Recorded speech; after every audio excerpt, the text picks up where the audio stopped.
नाज़रीन, जराइम की दुनिया इस कदर वसी है कि जहाँ आए रोज़ एक से बढ़कर एक हादसा या सानिहा जन्म लेता रहता है। उन हादसात और वाक़यात में कई ऐसे हैं कि बिलाशुबा जिनके बारे में कहा जा सकता है कि ये अपने आप में दुनिया के सबसे तल्ख़ और दर्दनाक वाक़यात हैं।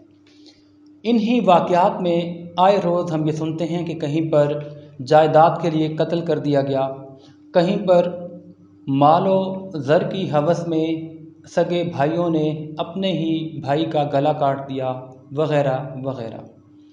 लेकिन कुछ वाक़यात ऐसे हैं जो कुछ देर के लिए हर एक इंसान को ये सोचने पर मजबूर कर देते हैं कि क्या हम वाक़ईतन अशरफुल मखलूक़ात हैं?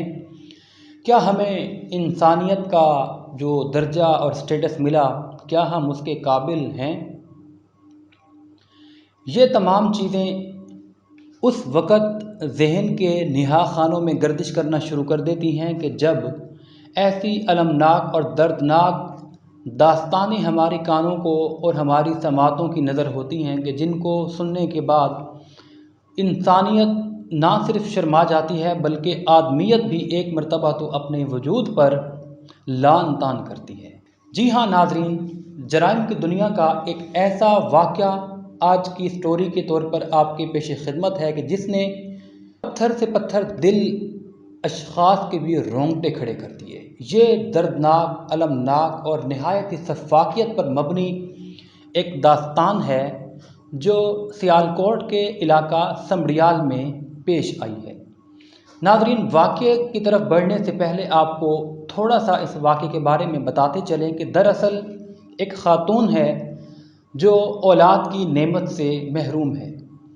और अब आप देखिएगा कि उस औरत ने औलाद के हुसूल के लिए कितना दर्दनाक और शफ़ाक़ियत पर मबनी तरीका अपनाया। नाज़रीन, समड़ियाल के इलाके में ये वक़ूआ पेश आया जहाँ पर बताया जा रहा है कि ऊपर वाली मंजिल पर एक ख़ातून रिहाइश पज़ीर थी जो कि 9 माह की प्रेग्नेंट थी, यानी कि एक हामला ख़ातून रिहाइश पज़ीर थी। और उसके साथ वाले घर के ऊपर वाले पोर्शन पर एक MBBS डॉक्टर अपनी फैमिली के साथ रिहाइश पज़ीर था। नाज़रीन, ज़राए हमें ये बताते हैं कि एक और ख़ातून जिसका ताल्लुक़ उसी इलाके से था और ये वही मज़कूरा ख़ातून है जो इस सारे वाक़े की, इस सारे शफ़ाक़ियत की सरकर्दा ख़ातून है, जिसका ये रचाया हुआ ड्रामा था, ये प्लान था, ये मंसूबा था।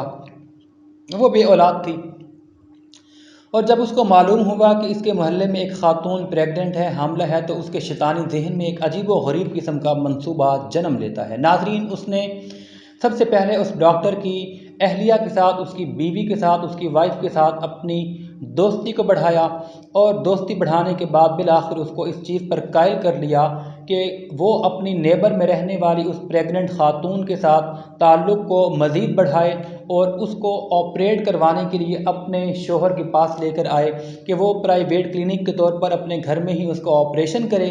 और फिर उन्होंने एक ड्रामा रचाया और ड्रामा ये था कि उस ख़ातून को कत्ल कर दिया जाए। कत्ल करने के बाद जो डिलीवरी के बाद बच्चा दुनिया में जन्म लेगा, जो दुनिया में बच्चा आएगा, वो उस ख़ातून को दे दिया जाएगा। मामला बिल्कुल तन्हाई के अंदर इस तरीके से समेट लिया जाएगा और अहले इलाका को यह बताया जाएगा कि दौरान डिलीवरी बच्चा जो है वो ज़ाया हो गया या इस किस्म का कोई भी बहाना करके उस पर मलबा डाल दिया जाएगा। और नाज़रीन, फिर इस मंसूबे को अमली जामा पहनाया गया। ये सारी कार्रवाई ऐनी शाहिदीन के मुताबिक, ज़राए के मुताबिक और गर्दो नवाह के CCTV कैमरास की मदद से सामने आई है। नाज़रीन, होता कुछ इस तरीके से है कि फ़राह मुबीन नामी एक ख़ातून मकामी सहाफ़ी को, जो क्राइम रिपोर्टर है, इत्तला देती है कि उसकी कज़न जो कि 9 माह की हामला थी, वो 2 दिन से घर से लापता है और उसके लिए कुछ कार्रवाई की जाए। नाज़रीन, ये उस सहाफ़ी का कहना है कि वो फ़ौरन ही ये भांप गया कि ये मामला ख़तरनाक है। उसने इलाके की CCTV फुटेज इकट्ठी की, पुलिस से रब्ता किया, शवाहिद इकट्ठे किए और फिर CCTV फुटेज के अंदर ये बात सामने आई कि उस ख़ातून को गुमशुदगी से उस खातून को गुमशुदगी से कुछ देर कबल अपने साथ वाले उसी घर में कि यानी जहां डॉक्टर की फैमिली रिहाइश पजीर थी जाते हुए देखा गया और फिर उसके बाद वो वापस नहीं आई।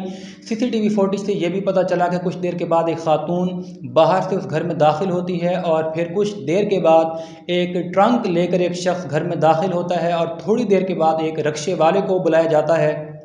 वो लोडर रक्शे वाला होता है जिसके ऊपर वो ट्रंक रखने के बाद वो वहाँ से चले जाते हैं और फिर खातून भी दोबारा सामने नहीं आती।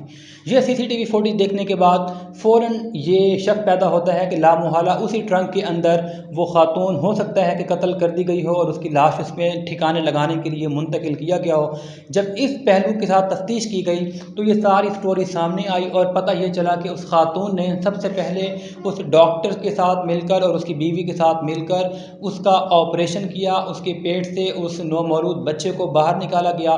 पहले ये खबरें ज़राए ने बताई थी कि वो बच्चा उस ऑपरेशन के दौरान मर गया था, लेकिन हकीकत यही है कि वो बच्चा ज़िंदा था और इस खातून ने औलाद की खातिर उसको अगवा करने के लिए एक अजीब व गरीब किस्म का ड्रामा रचाया।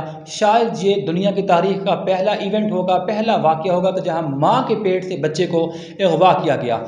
और फिर चूँकि इस तकलीफ़देह ऑपरेशन के दौरान उस औरत का इंतकाल हो जाता है, वो दौरान ज़चगी उसकी मौत वाक़ होती है, तो उसकी लाश को ठिकाने के लिए ये एक बाहर से ट्रंक मंगवाते हैं। और फिर जब इसकी बाद में डेड बॉडी को उस ट्रंक से निकाला गया तो नाज़रीन आपको निहायत ही अफसोस के साथ ये बता रहे हैं कि उस खातून के अज़ा को काटा गया था। ट्रंक में ज़ाहिर है कि खातून पूरी नहीं आ सकती थी, तो उन्होंने उसकी गर्दन और टांगें काट डाली, सफाकियत की इंतहा कर डाली। ऐसा जुर्म किया कि जिसकी मिसाल पूरी इस तारीख़ में नहीं मिलती। और फिर उस लाश को ठिकाने लगाने के बाद ठिकाने लगाने की कोशिश की गई मगर उसको ठिकाने नहीं लगाया गया।